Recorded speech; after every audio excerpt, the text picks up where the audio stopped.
What's up? What's up? What's up? It's the one and only Logic DGC here, rocking with you at 4:30 in the morning. Just getting some reviews in, some reactions or whatever you want to call them. So yeah, right now, I was just going through YouTube and I came across something that I was like, all right, maybe we could watch this together. It's called Why 2025 Will Be the Worst Year Ever. Ooh, it's time to get spooked out. So yeah, I mean, the way I look at it, man, so far, man, maybe it is, maybe they're smart, maybe they know things I don't know, obviously, but hey, at the end of the day, oh wait, 1 second, why isn't 1 second?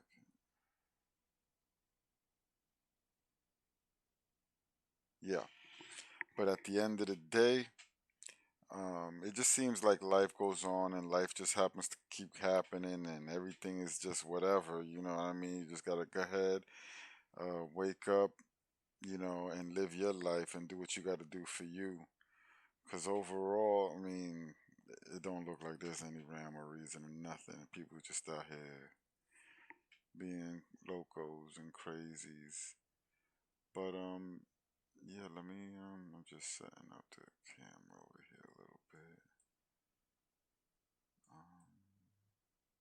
Okay.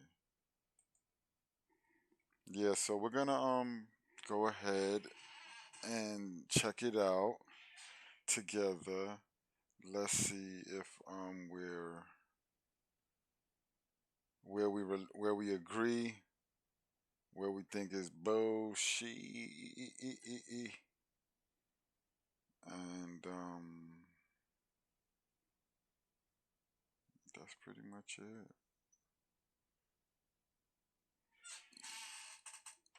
I guess I don't need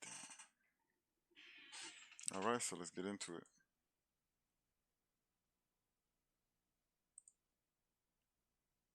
It's a year that promises to be etched in history, but not for the reasons you'd hope. The future is It's a year that promises to be etched in history, but not for the reasons you'd hope. The future isn't looking so rosy, from bombarded cities turned rubble to a preventable health crisis that is wiping us out like a modern plague. The crises aren't just global, they're personal. If that sounds bad, it gets worse. The numbers say you're more likely than ever to not see 2025 through, and that's just the tip of the iceberg. So hold on tight for today's episode of The Infographic Show, why 2025 will be the worst year ever. Let's talk about you surviving 2025. Oh, you think it's going to be a breeze? Just another year to grind through while doom scrolling social media and binging That's what I Netflix? said. Well, surprise, That's just what I 2025 said. might have other plans. In case you haven't noticed, people are dying a lot more than usual. There have been excess deaths all over the world lately, including in the USA. It's a trend that didn't stop when the pandemic ended.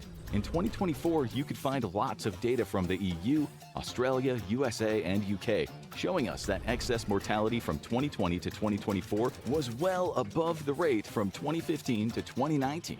The US is one of the few countries in the world to experience life expectancy going in reverse.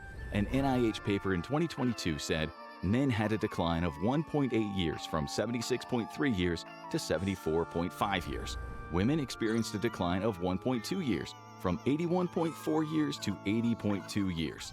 People are noticing that the US's life expectancy got worse during COVID-19 and then kept getting worse. While this trend is reversing in other countries around the world, the US seems committed to its new role as the Grim Reaper's favorite workplace.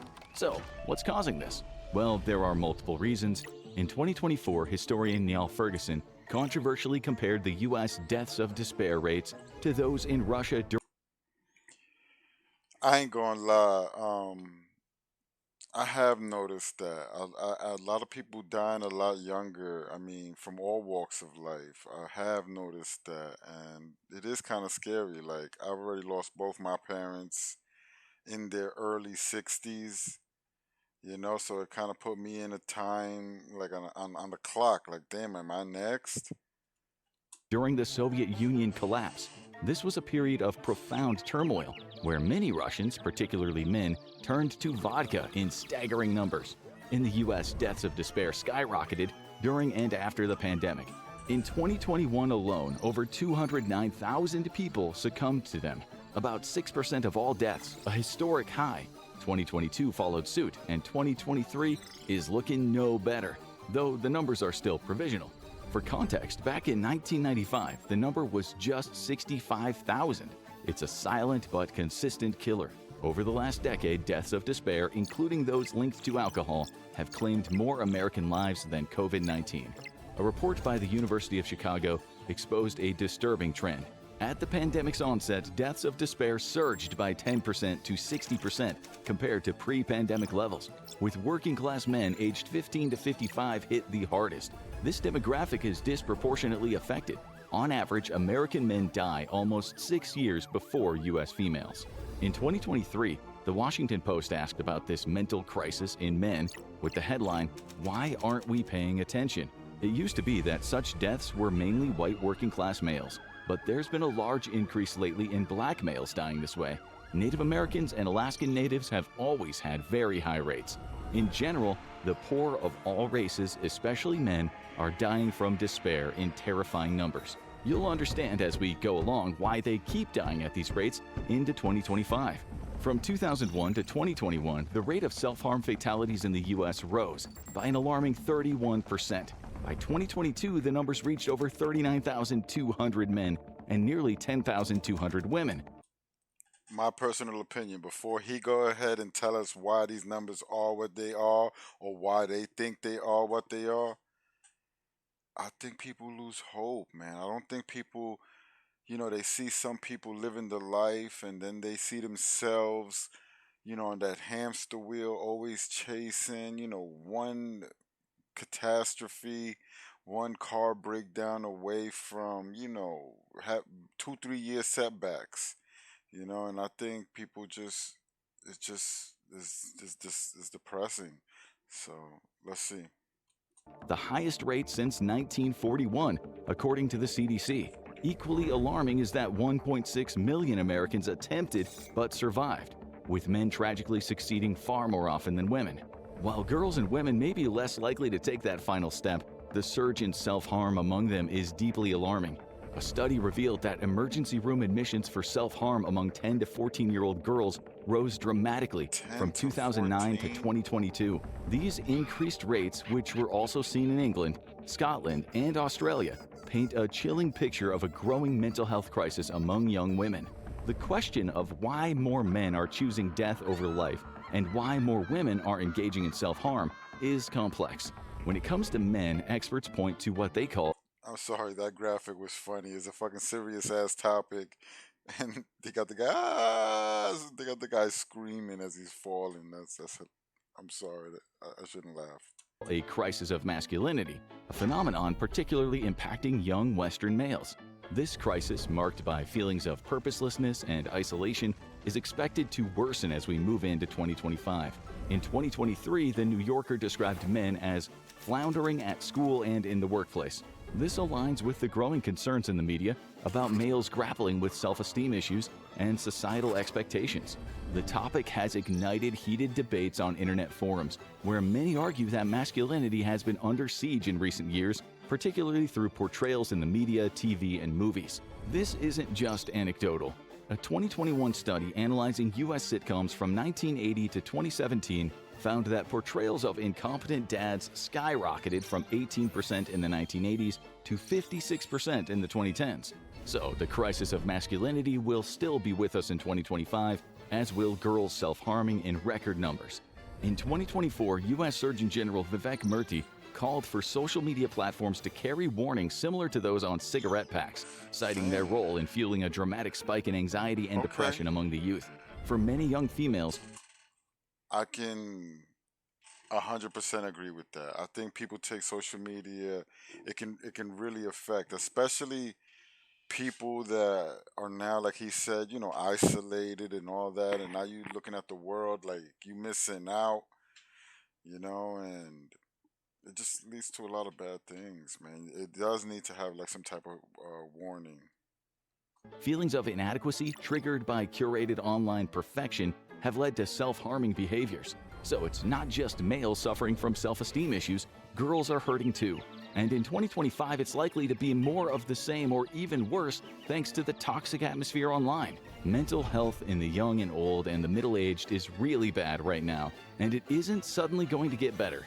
The U.S. is in the fourth wave of an opioid crisis, the first being when politicians and federal agencies didn't do enough to stop Big Pharma over-prescribing opioid drugs to Americans.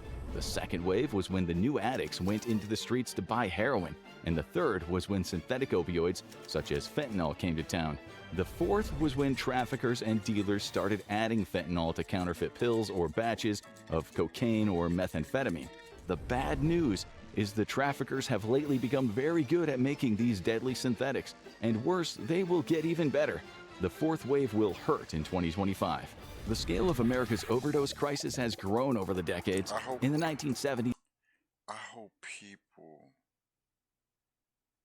My father died of an overdose of fentanyl, you know, and he had his struggles with drugs and things like that. And excuse me, I remember telling him one time, my biggest fear is that you're gonna overdose. And he was like, "No, trust me, I've been doing this for a long time." But, he's saying it in a very loving and humble way, like we're having a real discussion about it. And he's like, "That's the one thing you don't have to worry about. I've been doing this for a long time. I'm working the medical field. I know about all this kind of stuff. I know what I can take. I know what my body can handle and stuff like that." And I told him, "Yeah, but you don't have a chemistry set with you where you can test what it is. It's just white powder. You don't know what that is." And lo and behold, that third wave of fentanyl, he was one of the victims of that. So I'll just tell people, man, stick to the flower, man. Stick to the plant. You'll be more than good. I've been smoking for many years and I've never had the urge to try no other stuff or do no other stuff. Keep it simple, man. Or as Kiss, keep it simple, stupid. during Nixon's war on drugs, overdose deaths ranged between 3,000 and 7,000 annually.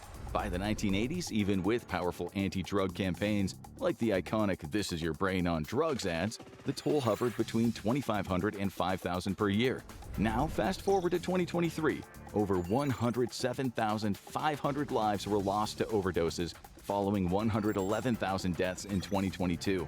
That is a staggering leap. The numbers for 2024 are still unknown, but even if they're slightly improved, they're still nowhere near the rate seen in the late 20th century. The war on We're not just gonna gloss by that. 107,000 people overdosed. We should really be having way more awareness of this in the news and everything. That's crazy. drugs is clearly a failure, but we haven't figured out a better way to deal with drugs, so 2025 might be better in terms of drug deaths, but it isn't going to see America's drug death problem disappear. Another reason for mental health issues, according to the studies, is political polarization. Americans are more divided than ever. Debate is healthy in a democracy, but it's not good for society to be this polarized. A Pew Research survey said 65% of Americans feel, quote, exhausted and 55% angry when talking about politics. In another survey, 87% said they feel exhausted over the division. This is being called toxic polarization, and it's hurting people in more ways than they probably know. A 2023 study by researchers at the University of Rochester used machine learning AI to look at 1.8 million headlines from mainstream media, and they said there is growing media bias, which is creating profound polarization. We observed a lot of subtle differences in the words they choose when they cover the same high-level topics. Americans might not realize it, but this shapes what they think of the issue or the person being discussed. Stanford University said, "The presentation is subtle and unaware to the untrained eye, so that even slight differences in the presentation can help change contextual understanding." But You see that? That right there is letting you know. Even a regular, infographics is letting you know, like, the media is just talking points from rich people on the left and rich people on the right. We all being played like dummies, man. But I think it might be too late. I don't think there's much anybody can do about it. Like, cause like this is openly talked about, but we don't have no investigations on it. There's nobody like, yeah, you know what? We gotta fix this. But you're not fooled easily. You're capable of forming your own opinions on your own, right? Well, in 2025 and beyond, people, especially the young, might be getting worse at analyzing stories for bias, and unfortunately, the way things look, the bias is here to stay. Years ago, the news media had to rethink this strategy after social media profoundly diminished its ad revenue. Part of the new strategy is to make its partisan audience angry. Academics at Boston University explained partisans tend to view each other negatively because polarized media weaponizes the differences between political and social groups instead of emphasizing commonalities. With this comes trust issues. Americans, say Gallup, are experiencing an all-time low in their trust of corporate media. Gallup explained, Americans continue to register record low trust in the mass media, with only 31% expressing a great deal or a fair amount of confidence in the media to report the news fully, accurately, and fairly. In 2023, half of Americans believe their national news organizations intentionally mislead, misinform, or persuade the public to adopt certain viewpoints. This deepening distrust is only one symptom of a broader crisis. Academics warn that political polarization, social fragmentation, and a loss of faith in institutions like the media and government are the hallmark signs of a nation in serious trouble.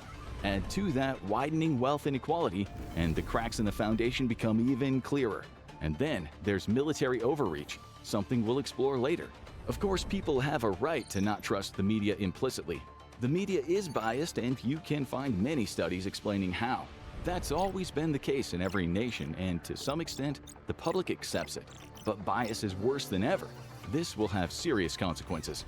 A media watchdog group in 2023 wrote, if people cannot rely on outlets to report accurate or balanced news, they may become swayed by misinformation or fake news. Something will break if there aren't any changes in how we trust the people who lead us and the organizations that report the news to us. The average American trusts the government much less these days, regardless of who is in power. Pew Research wrote in April 2024 that only 22% of Americans say that they trust the government in Washington to do what's right. The level of trust took a dip in the mid-90s, but it stayed very low since about 2008. Even so, it's presently even lower now than it was in the late 70s. And that was after the Watergate scandal and lies about military actions in Southeast Asia. Importantly, trust in the government eventually returned after that, and it can surely come back again. The solution might lie in strengthening society's ability to resist manipulation by false or misleading information. But here's the troubling part. Research suggests your brain might actually be getting weaker. That's what recent studies tell us. They call this the reverse Flynn effect. The Flynn effect is a sustained increase in a society's intelligence, which is no longer happening for the first time in decades in this brave new digital world. Even with modern education, plentiful food, less backbreaking work, and information at our fingertips, we are getting dumber. The UK and some other countries have also seen a decline. The cause of this gradual dumbing down is not fully understood yet, but some armchair Even the smart people, I'm telling you, sound dumb. You know, people that were critical thinkers, it was easy before to look smarter.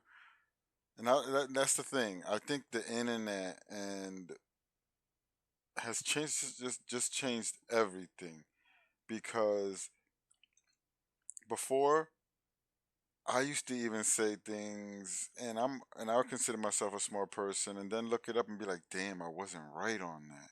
So that's why now, like whenever I say anything, before I say it, I double, triple check it online, and look around, do my best research for it.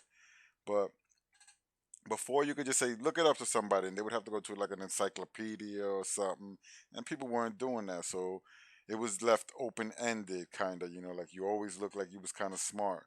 You can walk away like being unrefuted,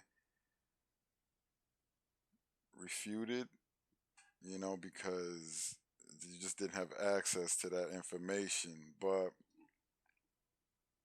now everything you can look up, and now everyone's writing, like it's like a debate. You know how they tell people, hey, you choose one side and you choose the other, whether you believe it or not.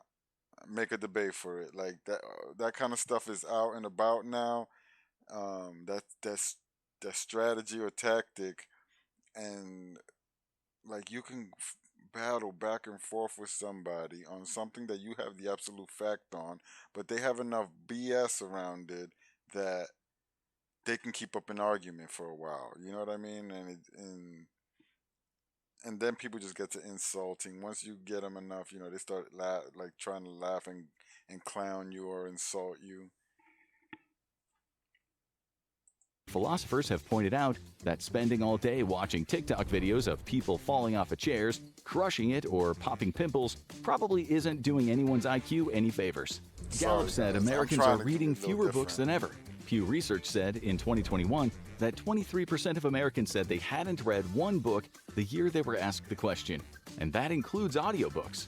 In-depth research on the topic by the social psychologist Jonathan Haidt provides ample evidence that this dumbing down of society is really happening.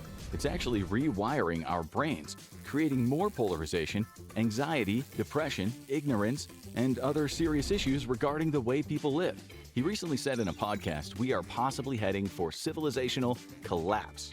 All right, before we dive into what might be the biggest danger looming in 2025, let's tackle something light and uncontroversial: war. Because if history has taught us anything, it's that humanity loves to upsize its problems.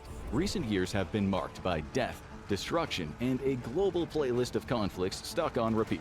But before you queue up our episode on what really happens if you dodge the army draft, don't panic just yet. There is still a faint glimmer of hope for diplomacy in 2025. Of course, political scientist John Mearsheimer has already taken a pin to that balloon, pointing out that relations between the U.S., its allies, and rival nations are likely to remain volatile and tense. China is poised to remain the biggest challenge to the U.S.'s unipolar status as the world's sole superpower. To counter this, the U.S. will likely intensify its economic efforts to weaken China, particularly through the ongoing trade war. But will this escalating rivalry lead to actual war in 2025? Experts suggest it's highly unlikely, for now. The real battleground may remain economic and technological supremacy rather than military conflict. But here's the bad news: World War III has already started. That's the view of the Washington Post foreign affairs writer George F. Will. The new axis, he said, is China, Russia, Iran, and North Korea. And given the U.S. support for Israel, that could put Iran and the U.S. on the fast track to war. Open Democracy said it loud and clear. There is now no doubt that the U.S. is preparing for war with Iran. So here we have the makings of World War III, a new axis against the West. Will there ever be peace on Earth? It's unlikely anytime soon. Certainly not 2025. A political realist theory is that there is anarchy in the international system since there is no rule everyone follows. States will always try to accumulate more power because they think the other is doing the same. There's no global referee, so no trust. Mearsheimer calls this the tragedy of great power politics. If it's true, then this might mean more conflict at some point soon. You also have the $2.4 trillion, or $1 trillion in the U.S., spent on national security in all nations, which is a major part of the economy. 1 trillion. We've made it to 1,000 millions. Wow. Wow. All in the name of safety, security, and exceptionalism. Unbelievable. They rather this type of a world than a world where you try to talk things out, where you're open and honest, and you try your best. These should be the values that they look for, in trying to govern and stuff like that. It's crazy. Economies. It needs to keep ticking over. To put it another way, while a world war might not be penciled into 2025 on the calendar, don't go feeling too safe yet. Détente and diplomacy would be fantastic, sure, but it feels more like the world is preheating the oven for conflict. And if you think we're being dramatic, 22% of Americans agree, predicting World War III will happen within the next decade. Meanwhile, across the pond, the British, ever the enthusiasts for doom, take it up a notch, with 53% in a YouGov survey saying the world is about to kick off big time within 5 to 10 years. So much for the stiff upper lip. Believe it or not, your biggest enemy in 2025 is not war, but what you put into your body. Before we talk about that, let's say something about love, or a lack thereof. We all need love in our lives and for our mental well-being. Love making is also an important aspect of our existence. Sex releases endorphins and other happy chemicals into your brain. It's been humanity's go-to antidepressant for millions of years. It even helps with heart disease. So here is the million-dollar question: why are we stopping? Gen Z, we're looking directly at you. The loneliest generation in recorded history. That's right, the paradox is real. The most connected generation is the loneliest. Maybe all that scrolling isn't as stimulating as it feels. Researchers around the globe agree that Gen Z is having fewer partners and less sex than young people from any previous generation. And it doesn't look like this trend is about to reverse. To put it simply, the deeper we dive into technology and the more polarized society becomes, the less we're, well, diving into each other. The digital age is great for memes, but terrible for mating. In 2024, the American Survey Center said in its survey, nearly half of young men were not dating. The article said teenage dating was a rapidly disappearing part of. That is deep. And I do kind of see that. Like, people just don't like people anymore. Like, they're just into themselves and what's best for them. And that's kind of like what the society is breeding, like they try to pretend that it's not, but it is, like people have to chase the mighty dollar over anything else, you know what I mean? Like, and you got to be cutthroat and call it business, so it's and now you can't mess around with a guy who ain't got the right money or the right credit or this and that, and you're going, and then coming from a school system that don't teach you those things correctly, how to live in this society, you know what I mean? They just teach you how to find jobs, and how to be a money maker somehow, you know what I mean? Like, it's ugly. Of the American teenage experience that was likely having a very negative effect on young men's mental health. Young men are the worst hit. This leaves a lot of young men feeling lonely, possibly playing video games or watching pornography. That's not us talking, it's research. In the 1990s, most males had lost their virginity by the time they left school. Now it's just 40%. A survey undertaken by the Survey Center on American Life explained just 56% of Gen Z adults had gone through their teen years with a romantic relationship, while 78% of bed-breaking boomers had at least one romantic relationship, and 76% of Gen Xers. Gen Z young women are also dating less. Back in 2021, a study in California said 38% of both males and females aged 18 to 30 had no sexual partners in the prior year, which was a decade high. In 2011, the rate was 22%.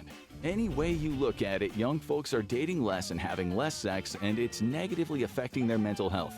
Will this improve in 2025? No, it'll get worse as people become more polarized and become more immersed in technology. This has led to what experts call a loneliness epidemic. Shockingly, in the UK, with a population of just 69 million, 1.9 million young people are reported as being chronically lonely. A report in the US said it was worse in 15 to 24-year-old people who had 70% fewer social interactions with their friends than people their age in the past. The report also talked about how loneliness can lead to diseases, such as heart disease, and also premature death. We'll show you soon how premature death is becoming a major concern in American society. But don't worry, by 2025, your friendly neighborhood tech company will have the perfect solution for your loneliness: AI. Why not let an AI version of you date an AI version of someone else and just send you the highlights reel? It's like outsourcing heartbreak. Congratulations, Black Mirror isn't just a show anymore. What in the world? I hope not. I mean, are people really this lonely right now? It's a business model. This will only make you lonelier. Zeros and ones are no replacement for flesh and blood. We even asked ChatGPT what it thought about this, and it confessed AI cannot replace the complexity and richness of human connection. Yep, we just used an AI to throw shade at AI. Possibly the same traitor that will one day replace all of us writers. Don't laugh, it's coming for yours too. 2025 will be the year robots will not just be in your office, they'll be running it. The World Economic Forum has predicted AI will take 85 million jobs by 2025. It says just as many jobs will be created as time goes on, but it will take time for all those new jobs to be developed. The Guardian in 2024, citing research from the Institute for Public Policy Research, said AI apocalypse could take away almost 8 million jobs in the UK. Keyword could.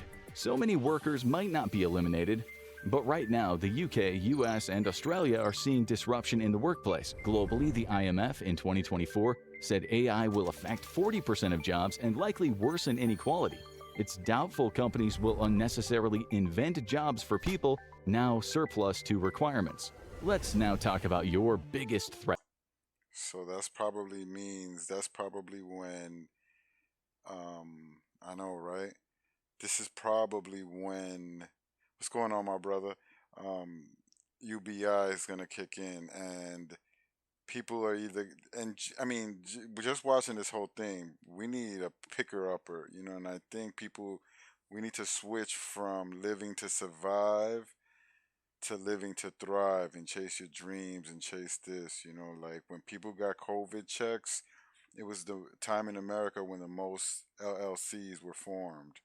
So, that's something to think about. Threat. Health. A peer-reviewed article in the British Medical Journal revealed some scary findings. They'd analyzed mortality rates from Our World in Data, a research website run out of Oxford University. Scientists analyzed excess deaths, the number of people who died beyond what would typically be expected, from January 1st, 2020 to December 31st, 2022. Across 47 countries in the Western world, they identified more than 3 million excess deaths. What is especially troubling is how consistent these numbers were year after year. Approximately 1 million in 2020, 1.2 million in 2021, and 800,000 in 2022. They noted that excess mortality has remained high in the Western world for 3 consecutive years, despite the implementation of containment measures and COVID-19 vaccines. They felt that this raises serious concerns and governments need to investigate it. We keep dying at high rates. It's a trend that looks to continue that we haven't figured out. The data shows that in the US, UK, much of Europe, and Australia, we've been seeing worrying excess deaths into 2024. The answer to this puzzle is complicated, but there is more. We've also been getting sicker at a younger age for many years. The incidences of young people dying from cancer have increased, with the BBC citing a study that said the global incidence of early onset cancer has increased by 79% between 1990 and 2019, with the number of cancer-related deaths in younger people rising by 29%. The article called it a worrying puzzle. It got even worse after 2019. ABC News wrote in 2024, experts still aren't sure why certain cancer rates are increasing in younger adults, but say it could be due to rising rates of obesity and still unknown environmental factors. Take a moment to consider your own health. Obesity is a growing crisis. The World Health Organization reports that 1 in 8 people worldwide is affected. In the U.S., the CDC estimates that 40% of all adults and 1 in 5 children are obese, with these numbers climbing steadily. Without significant government intervention, the problem is set to worsen. By 2030, half of U.S. adults are projected to be obese, with rates exceeding 60% in some poorer states. Looking further ahead, a 2023 Lancet study predicts that by 2050, 2 in 3 American adults, 1 in 3 teens, and 1 in 5 children will be obese. These trends pose serious health and economic challenges for future generations. A major factor is your food is making you sick. Harvard Public Health said ultra-processed food, or UFC, is to blame for much of the sickness and premature death. Unfortunately, various research says 60 to 90% of the standard American diet is made up of these foods. In the UK, data shows That's kind of scary because I would say 95% of what I eat is processed food. I almost never eat home cooked meals. Everything is in a package for me. Everything. Oh boy, I'm going to be a statistic. those UFCs make up 57% of calories consumed by the average adult and 65% of the average kid's diet. The poor and working class are the most affected. The research is clear. According to a paper in the British Medical Journal, ultra-processed food is associated with at least 32 diseases, including heart disease, cancer, lung conditions, mental health disorders, and many other negative health outcomes, including dying young. We are slowly poisoning ourselves, and it is costing us dearly. From 2011 to 2020, nutrition-related chronic diseases racked up an astonishing $16 trillion in costs in the U.S. But freedom. All this, but freedom. I don't know. I don't know. Meanwhile, big food and pharmaceutical companies are thriving.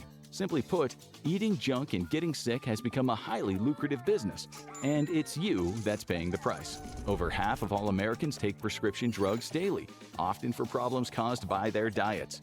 Americans born recently can expect to be taking medications for half of their entire lives. Right now, we take more drugs than ever, with 70% of Americans taking at least one prescription medication per day. 9 years ago, it was 60%. 1 in 6 Americans takes a psychiatric drug for conditions, the less serious ones that experts say could be vastly improved with a better diet and improved lifestyle. Meanwhile, the CDC says the rates of diagnosed diabetes among the U.S. population went from just under 1% in 1958 to around 6% in 2000, to 7% in 2014, and around 11% in 2021. It's expected to reach approximately 14% by 2023. The rate is expected to increase again by 2050. Globally, 529 million people lived with diabetes in 2021, and is expected to reach 1.3 billion by 2050. Surely, if we know this, we can do something about it. The solution seems simple: eat better. Easy, right? Except that for many, it's easier said than done. Healthy food often comes with a premium price tag, and the ongoing global cost of living crisis is not helping. In 2023, 3 out of 4 consumers worldwide worried about rising costs. While the crisis will eventually pass, there's still no clear end in sight. In the UK, recent research shows that people in the poorest areas are now living shorter lives than they did just 20 years ago. Across the Atlantic, the situation is equally stark. In the US, the wealthiest Americans live on average 15 years longer than the poorest.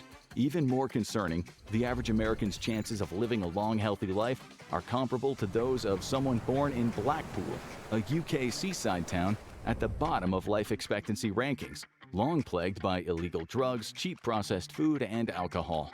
So, That's if we just can American compare that life everywhere. expectancy to the average American, we can say health outcomes in the US are simply atrocious. Junk food is killing us. Unfortunately, our brains are evolutionarily hardwired to gorge on fats, sugars, and salts, so to get away from this ultra-processed nightmare, we'll take government intervention. But it seems like there is little appetite for research that's good for people and their well-being.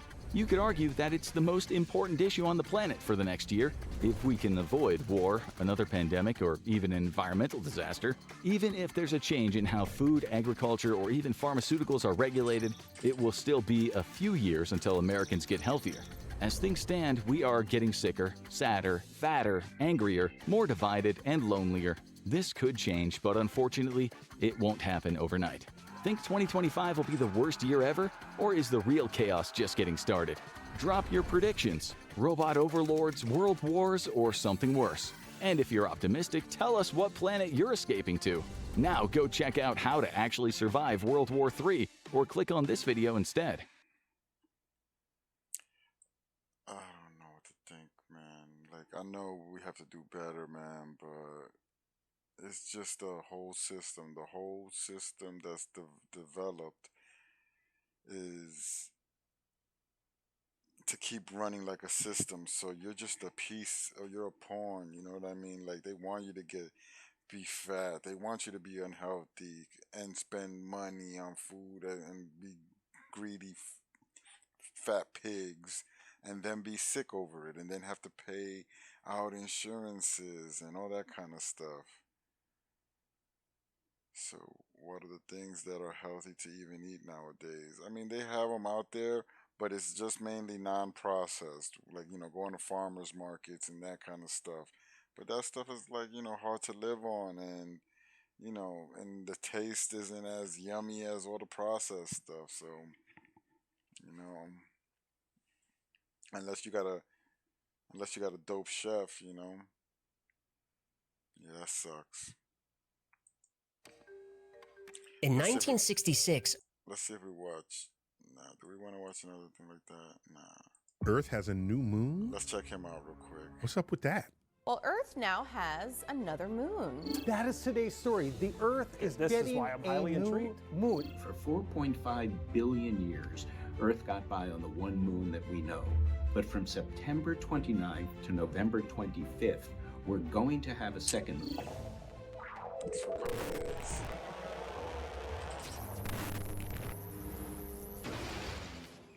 Here's Earth. Actually, it's what Earth looks like to a politician, where the landmass is divided up into color-coded countries. And we have a moon, only one moon, called the Moon. Here it is. This is about the right size relative to Earth of our moon. If you look at these in textbooks, Earth and the Moon are typically drawn maybe this far apart from each other, maybe a little farther, but they're just lying to you. The moon would be 30 feet away. There's been clickbait headlines saying Earth temporarily acquired a new moon. Official name of it is 2024 PT5. That's how we name newly discovered asteroids. There's hundreds of thousands of asteroids, and tons of them, literally, tons of them are discovered every year. And so we have a naming scheme for them. It's kind of cute, a little overthought perhaps. But if you take the letters A through Z and omit I and omit Z, then an asteroid will be designated by a letter of the alphabet depending on which semi-month it was discovered in. So if you discover an asteroid in the first half of January, it would have the year and then the letter A to start with. If it's in the second half of January, it would be the letter B. This was cool when we discovered, 10 or 20 asteroids in a year. But when we started discovering more than 24, we had to put nuance into the nomenclature. So in any semi-month, the first asteroid discovered would get the letter A. The second one would be B, affixed to the letter it already has, indicating it's semi-month. If it's the first asteroid discovered in the first half of March, it would be EA. Second would be EB, EC, ED, all the way down, omitting I, but keeping Z in this case. So there are 25 possible asteroids you can discover in a semi-month. Now, suppose we discover even more than that. Well, we restart the second letter with A, but then we start using numerals. A1, B1, C1, D1, E1, A2, B2, C2. We continue this. This asteroid, claimed to be our new moon, is P, discovered the first half of August. And so many other asteroids were discovered in the first half of August, we went through all the alphabet as a second letter, and then we went through the alphabet again. We're up to T5 as the second letter. Okay, that's how we keep track of these things. Not that you care. Anyhow, who says this is a moon? It's clickbait. Yes. Oh my gosh, so many asteroids, they're flying everywhere, and some of them cross Earth's orbit. And if you cross Earth's orbit near where Earth happens to be, it's going to feel Earth's gravity. You know what it's going to do? It's going to come near Earth and then have its orbit altered, and it could make a sort of a horseshoe around Earth, completely redirecting its path. People want to say we have a new moon. It is not captured by Earth. No. So I'm not calling it a moon. Sorry. I'm not about clickbait here. I'm about objective reality. So you can say, well, how big is the asteroid that's now a moon of Earth, as the headlines tell you? Well, we've measured it. It's 33 feet across. I'm not calling that a moon. Oh, and for those across the pond, or rather, for those everywhere else in the universe other than the United States of America, it's 10 meters. 10 meters across. I can't call that a moon. I'm sorry. Plus, it's not captured. It just got its orbit heavily altered by Earth's gravity. And this happens frequently. Was it 2 years ago? We were still just coming out of COVID. Something very similar to this happened. There was a, 10-meter sized object that did a loop around the Earth. And maybe there was more news to pay attention to as we were emerging from COVID than there is now. because hardly anyone talked about it. It's possible for a moment to be interesting, but not newsworthy. I'll give you an example. If you found out that this happened multiple times a year, every couple of years, would you write home about it? Oh my gosh, I'm alive at a time when an asteroid became a moon of the... Is it just me?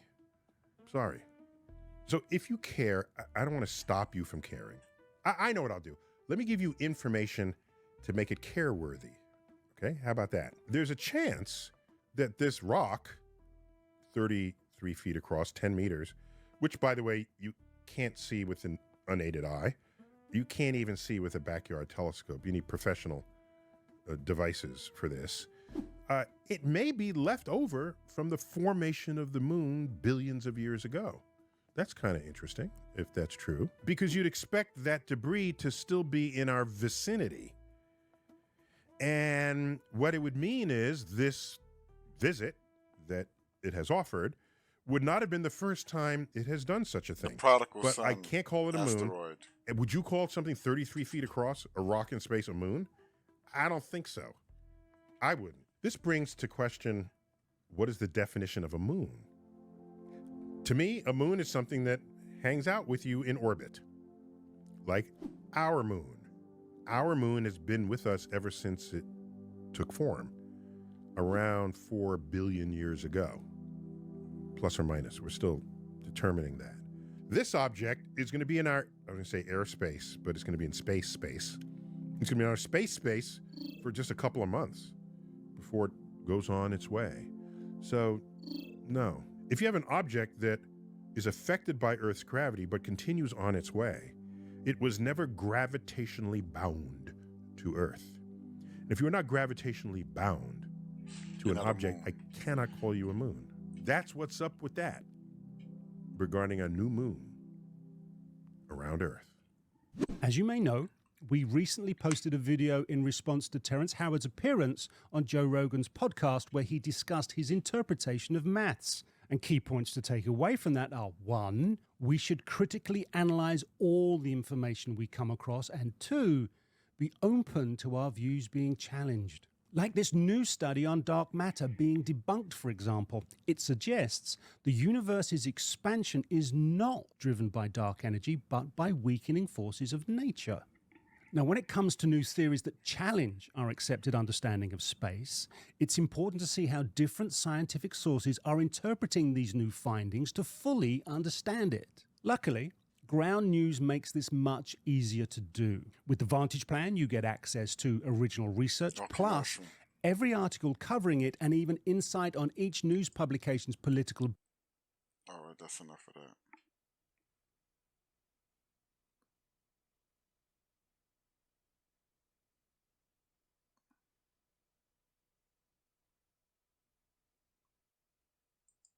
It's time to reclaim Brer Rabbit. You may have seen Once Upon a Studio, Disney's short film celebrating 100 years of animation, and Brer Rabbit is missing. You might think you know why he is missing. You might even think you know this character. The real story is quite different. He goes by many names. Brother Rabbit. All right, we're not watching that right now.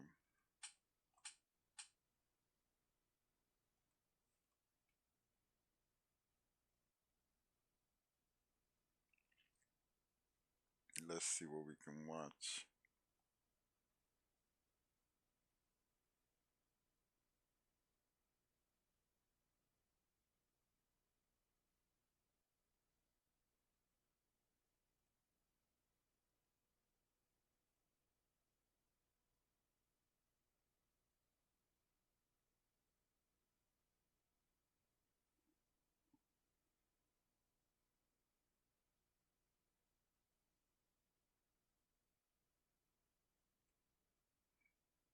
Maybe we play a game, or maybe I call it.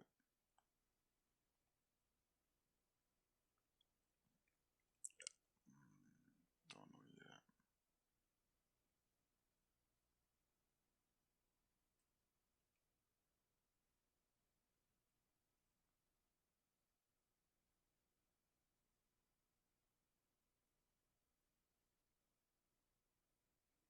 Hmm.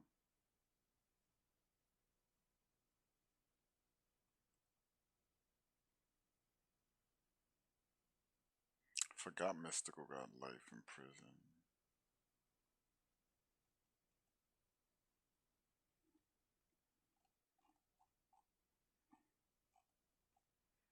Well, I'm a little tired, so I'm just gonna relax to myself and zone out because I don't want to fall asleep on here with y'all. Yo, appreciate y'all rocking with me for a little bit here tonight. I'm gonna start doing it a little bit more often, get more games in, get more of these kind of videos going, reactions. We're gonna get back to the role playing. We're gonna start making movies, and in fact, we might do that soon. We also gonna do some music. Hopefully, I get this verse tomorrow from this group, and I can put out my album. But yeah, man, I appreciate y'all, and I'll be back, I guess, in a little bit.